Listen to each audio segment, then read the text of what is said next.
सारी new mothers को सबसे ज़्यादा स्ट्रेस होता है ब्रेस्ट फीडिंग को लेके। I am doctor Rhythm Ahuja Gupta, consultant in fertility and IVF specialist and gynaecologist practising for the last 10 years. आज हम बात करेंगे वो सारी कॉमन प्रॉब्लम्स के बारे में जो आप ब्रेस्ट फीडिंग के टाइम अनुभव करते हैं। First and foremost, crack nipples. Crack nipples का क्या कारण होता है? क्रैक निपल्स तब होते हैं जब बच्चा जो है वो अच्छे से सकलिंग नहीं कर पा रहा, बिकॉज लैचिंग अच्छी नहीं है। लैचिंग होता है बच्चे का ब्रेस्ट के साथ अटैचमेंट। अच्छी लैचिंग के लिए ज़रूरी है कि बच्चे का मुंह पूरा खुला हुआ होना चाहिए।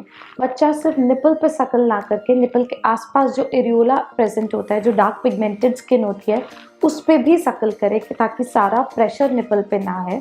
थर्ड, बच्चे की चिन जो है वो ब्रेस्ट को टच होनी चाहिए और लोअर लिप बाहर की तरफ इवर्ट होना चाहिए। उससे क्या होता है, प्रॉपर लैचिंग इंश्योर की जा सकती है और जो प्रेशर है वो इक्वली डिस्ट्रीब्यूट होगा। सो फीडिंग जो है आपके लिए बहुत पेनफुल नहीं रहेगी और क्रैक निपल्स नहीं होंगे।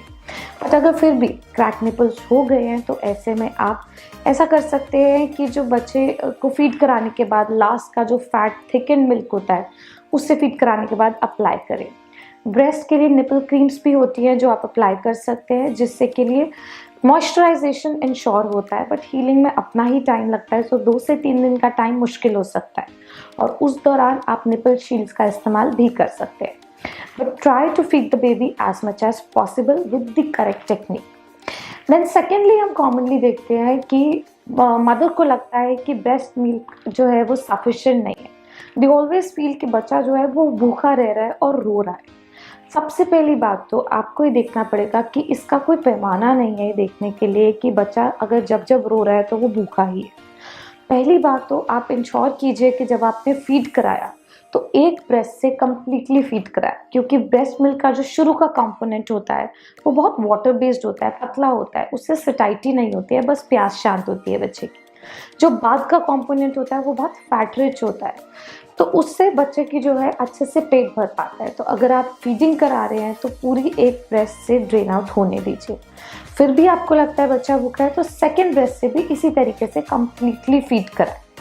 थर्ड, अपनी डाइट का ध्यान रखें, अपने आप को बहुत अच्छा हाइड्रेटेड रखें, हाई प्रोटीन डाइट लें।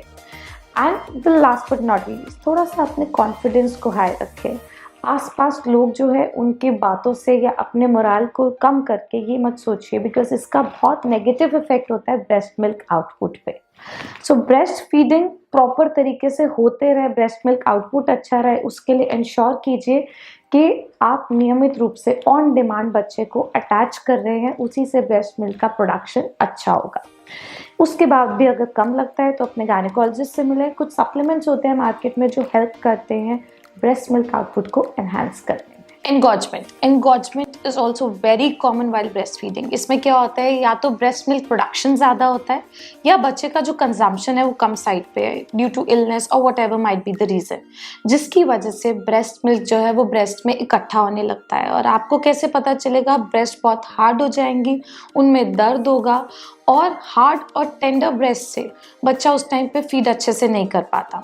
सो इनगॉज्ड अगर ब्रेस्ट है तो उसमें क्या करें, आप उसमें ब्रेस्ट फीड की या तो फ्रीक्वेंसी बढ़ा सकते हैं, बच्चा नहीं ले तो एक्सप्रेस करके स्टोर कर सकते हैं या डिस्कार्ड कर सकते हैं। अगर एक्सप्रेस करने में दिक्कत आ रही है तो हीटिंग पैड, गर्म सेकाई जिसे कहते हैं, वो कर सकते हैं या डॉक्टर को दिखा के दवाई भी ले सकते हैं जो हेल्प करता है।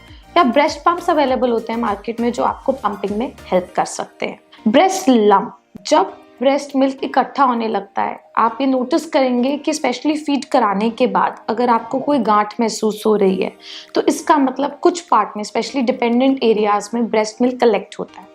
ब्रेस्ट मिल्क कलेक्ट होके एक दूध की गांठ बनाता है, इसे ब्रेस्ट लंप कहते हैं। और ये जो है आगे चल के अगर इसी में इन्फेक्शन हो तो ये ब्रेस्ट एब्सेस का कारण बनता है, जो एक बहुत सीरियस प्रॉब्लम है। तो अगर आपको ऐसा लग रहा है कि कोई लंप फॉर्मेशन हो रहा है तो भी आप जैसे पहले मेथड्स बताए ब्रेस्ट मिल्क को एक्सप्रेस कीजिए। और अगर उसके बावजूद भी जो लंप है, जो गांठ आपको महसूस हो रही है वो गर्म है या लाल है या उसमें बहुत दर्द है, तो तुरंत डॉक्टर को मिले। आपको एंटीबायोटिक्स की ज़रूरत हो सकती है। अगर एंटीबायोटिक्स से भी ट्रीट नहीं हो रहा तो इसे काफ़ी बार चीरा लगा के ड्रेन करना पड़ सकता है। तो ब्रेस्ट एंगॉजमेंट ही अगर नहीं होने दे, उसी लेवल पे टैकल करे तो ब्रेस्ट एब्सेस के चांसेस बहुत कम किए जा सकते हैं। If you are a new mother और आप कोई भी ब्रेस्ट फीडिंग से रिलेटेड समस्या का अनुभव कर रहे हैं तो हमें मैसेज करें। बिकॉज सही टेक्निक जानना बहुत ज़रूरी है ये सारी प्रॉब्लम्स को दूर करने के लिए।